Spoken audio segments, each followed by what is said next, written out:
everybody? It's the 13th Wolfman. You know what? I finally did it. I finally pulled the trigger on ordering from Hamiton Book. Hamiton Book is a online bookstore that also sells movies. And usually at a pretty good discounted price. I mean, you can look at some stuff from like Vinegar Syndrome or Severin or Code Red or something like that, and go to their website and it's like this crazy full price, then you go over to Hamiton Book and they sometimes have like a really nice dropped price compared to what you would get from from the main retailer, I guess is what I'm trying to say. And I've known about Hamiton Book for a long time. Tony Has Nine Fingers introduced me to Hamiton Book when I was still on The Wicked Horror Show. And I've been looking at it for a long time, just never getting around to pulling the trigger. And I finally did. It was over Labor Day weekend that I was looking at the stuff that they had. And I mean, I had visually earmarked like a few of the movies, I don't know, for like the last 6 to 8 months, and they were still there, and I'm like, you know what, I finally just need to do this. And then I found a few others. So let's get into it. Let me show you what I picked up.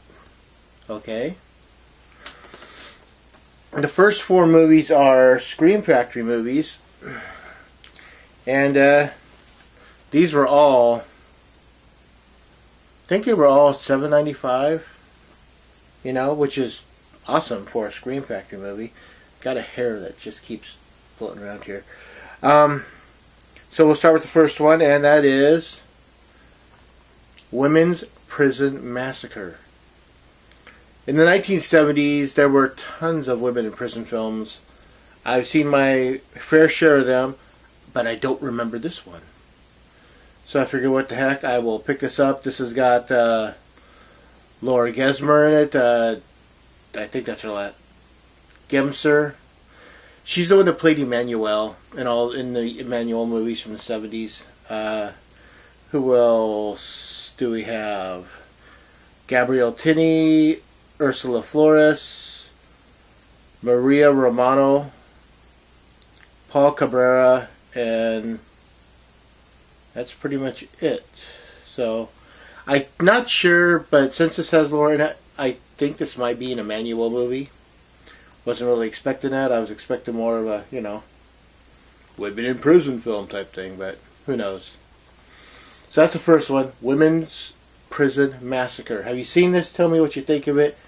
Is it an Emmanuel movie? Because like I said, I don't remember this one. Next we have The Vampire. Dun dun dun. This is from the 1960s. It's black and white. And I'll just give you a quick synopsis. The patients are sick, but the doctor is a real sicko when a small-town physician, John Beale, accidentally swallows experimental bat serum pills. He's soon up to his Hippocratic oath and bloodthirsty desire. Yes, the vampire. This sounds good. Yeah, I remember this one from like when I was younger, so had to grab this. This was also like $7.95. The Four Skulls of Jonathan Drake. I almost said Jonathan Frakes. Jonathan Drake. Jonathan Frakes is the guy that played Will Riker on Star Trek The Next Generation and is also a director. Jonathan Drake is the guy that this movie is about. So there's a difference. Again, it's a black and white film. I believe this is an Italian movie. We have Edward Franz, Valerie French, Grant Richards, and Henry Daniel. The sins of the father rest on the heads of the sons, literally.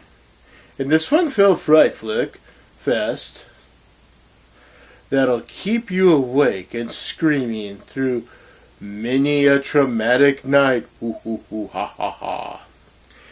Yeah. This sounds good. The weird thing about all these these Scream Factory movies is that none of them have reversible covers. That would have been nice to see them actually do something about that. He was the custodian of the ice box that kept skulls crisp and fresh. So, yeah, I do remember this. This is a good movie. It's a fun, twisted 1960s type of movie. Next we have The Spell. Now, again, this is one of those movies where I kind of remember the movie, but I don't remember if I saw this in the theater or and I think this was a made-for-TV movie, so I think I might have seen it on TV when I was a kid. But it's the 1970s again, and there's a lot of you have The Exorcist, The Omen, Race with the Devil, all these movies that have to do with Season of the Witch, that have to do with witchcraft and spells and stuff and whatnot. And this is just another one, and I'm starting to have somewhat of a collection of these kinds of movies. 15-year-old Rita lives in an ordinary town, attends an ordinary high school, and wants to lead an ordinary life. This is kind of like a knockoff of Carrie, now that I think about it. But looking forward to watching it. Who's in this, if you're wondering? Leela Golden, Helen Hunt, Jack Colvin. So Jack Colvin. Okay. So Helen Hunt, before anyone knew who she was, And Jack Colvin, if the name is ringing right in my brain, that's the guy that used to chase Bill Bixby around on The Incredible Hulk. Mr. McGee, don't make me angry. You wouldn't like me when I'm angry, Mr. McGee. So, The Spell. Again, have you seen any of these movies? Do you want to see? Tell me if you have seen them, what you think of them, and just anything about them. Do you want to tell me? Next up is again 1970s film, 1972 to be exact. Beyond the Door.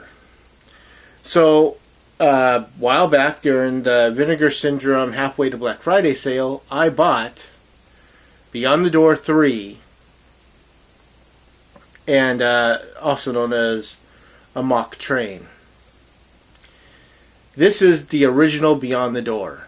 This came out in 1972, and the company that made this movie got sued big time by Warner Brothers. Hold on a second. Yeah, Warner Brothers. For ripping off The Exorcist. So Warner Brothers had the rights to the book The Exorcist, and that movie came out in 73, 74. But these people took basically what was the basic premise of that book and made their own movie 2 years, a year or two before it, called Beyond the Door. So when the movie came out, Warner Brothers sued for basically thievery. And we got Beyond the Door. This is the 1972 movie. It was put out by Code Red. It is number 95 on the spine number. And this was a decent price. I think this is the most expensive thing I paid for it. It was like $13.95. $14, But yeah, so Beyond the Door comes out, and then a few years later, Mario Bava makes a movie called Shock, right? And Shock comes out, but they don't really have, a way to market it, So they release it as Beyond the Door 2. And it has nothing to do with the original Beyond the Door. Okay, that's fine. No problem there whatsoever. That happens a lot. It happened a lot in the 70s. I think, I'm not sure, but maybe I don't have it. I don't think the Mario Bava says I have Shock. So, I have to get that. But Then time goes by, and in 1993, Beyond the Door 3 comes out. Again, it's called Beyond the Door 3, but the original title is A Mock Train. They put it out as Beyond the Door 3 to tie it into Beyond the Door and Beyond the Door 2. None of these movies have anything in common with one another. There's nothing to tie them together. They're just sequel and title alone. So you can watch Beyond the Door 3 without watching the first two because you're not going to be lost. Same thing with Beyond the Door. You can watch Beyond the Door, and you don't have to watch any of the other ones to try to keep up because none of them are intertwined. They're entitled. They're sequel titled alone. That's it. Just titles. So Beyond the Door. This does have. So I love the slipcover. This does have a reversible cover on it, and I put it up because, well, that's the original artwork. I like that. And then you have this, and that's the... So there you go, Beyond the Door. Really looking forward to watching Beyond the Door. I think this is going to be one that you're going to hear me talk about during the 31 Days of Horror. Because I'm still doing that this year. That's right, I'm working on it. Getting the list ready. I haven't really... Man, I've been kind of like slumping on the list this year. Usually I have the list done and, you know, everything's ready and set to go by now. But for some reason I just kind of like have been kind of being blasé about it. I've got most of the list done though now. Still need to do some more stuff. This year's going to be fun. It's going to be interesting. Then the next movie is a 20th Century Fox film, which was only $4.95. It's a classic. This is actually one of Mama Wolf's favorite movies, and I picked it up just for her, and that is The Three Faces of Eve with Joanne Woodward. She loves this movie, so I thought, what the hell? It's Blu-ray. It's $4.95. Awesome price. You know, what the hell? And I grabbed it for her. And it's all about this woman who, in real life, there was a girl that had like over 20-some different personalities. In the movie, she's got 3. I mean, it would have been... It's kind of like the movie Split. Before Split, we're talking the 1950s. It would have been really interesting to see them try to do that kind of movie in the 1950s. But yeah, we got Joanne Woodward, David Wayne, and Lee J. Cobb. And Lee J. Cobb is probably, for me, the most... yeah, this probably would be. I was going to say, this there would probably be something else, but this is probably his most famous movie for me. But yeah, The Three Faces of Eve. That was a cool cover. And last, but not least, when I was a kid, there were a few actresses that I had crushes on. I've been crushing on actresses forever.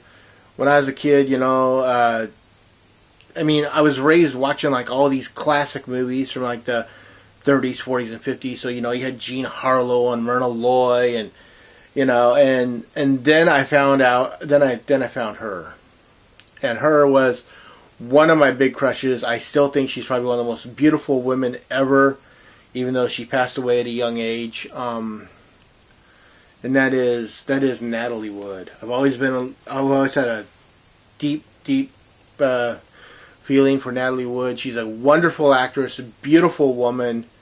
Some of her best movies, you know, I mean, Miracle on 34th Street is my favorite, my all-time favorite Christmas movie. I know some people would say, oh, well, mine is this. That's fine. But I've always liked Miracle on 34th Street. You get to that ending, you know, with the letters and the mail and all that. It's just such an awesome film, and she does a great job. The Searchers with John Wayne. I mean, she's not in it a lot, but she does an awesome job in that movie, you know. Rebel Without a Cause, the Anthony Ray movie with James Dean, Nick Adams, Sal Mineo, Jim Backus, Natalie Wood. You know, Brainstorm, which was her last movie. What's the Great Race with Tony Curtis and her. And then I picked this up for $10 because, well, what the hell? It's got Natalie Wood, and this is an awesome edition to get for $10. West Side Story. That's right. You want to be a shark? You want to be a jet? You know. So this is the 50th anniversary edition. It comes in, you know, nice size slipcover, and then you got this box. See if I can balance this over here. And you got this box that is a pain to get into. Had a problem getting into it the first time oh man, come on. There we go. So it comes apart. It's a nice thick, sturdy cardboard. You get a book. You get 2 books, actually. Actually, you get a book, and what looks like a book is actually the movies. So here we go. This goes back here. They kind of stick together. So here you have the movies, the Blu-rays. Open this up. So you got the movie on Blu-ray. You got special features on Blu-ray. You get a CD of the music from the movie, and I believe that this is just the DVD of the movie. I mean, all of that for $9.95. Then, as I struggle to put this back in this box, then you've got a picture book.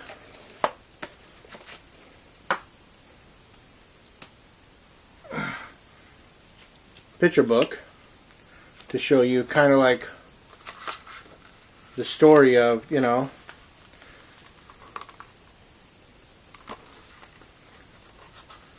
this has Russ Tamblyn in it if I remember right. Jerome Robbins. I think Russ Tamblyn is in this. Leonard Bernstein, Stephen Sondheim.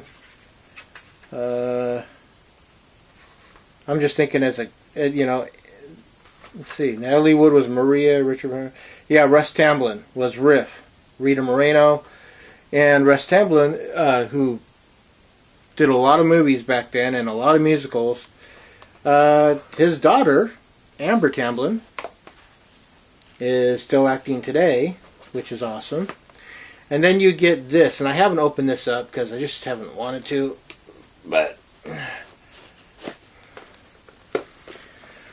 this is I'm struggling over here, guys. Deal with me. This is a thing of postcards, I believe. Oh yeah, so we've got the multiple different what am I looking for? Like international movie posters. So there's that one.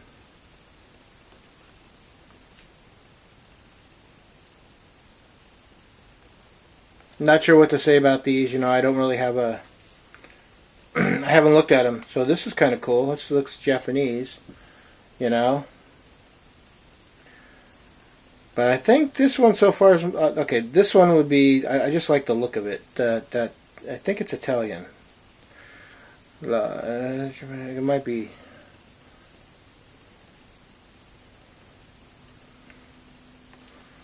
I love this. I love it when they give you stuff like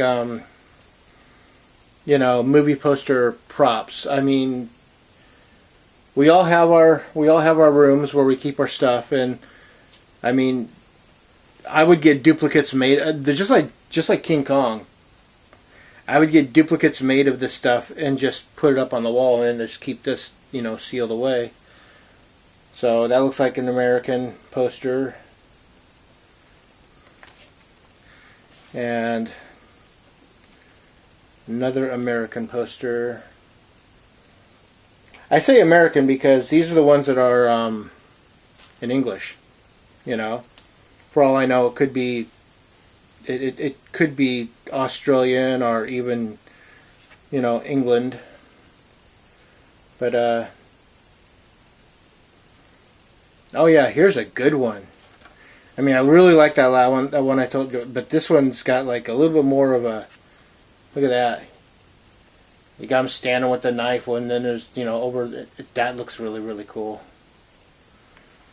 Le film, okay, so I would say this is probably French.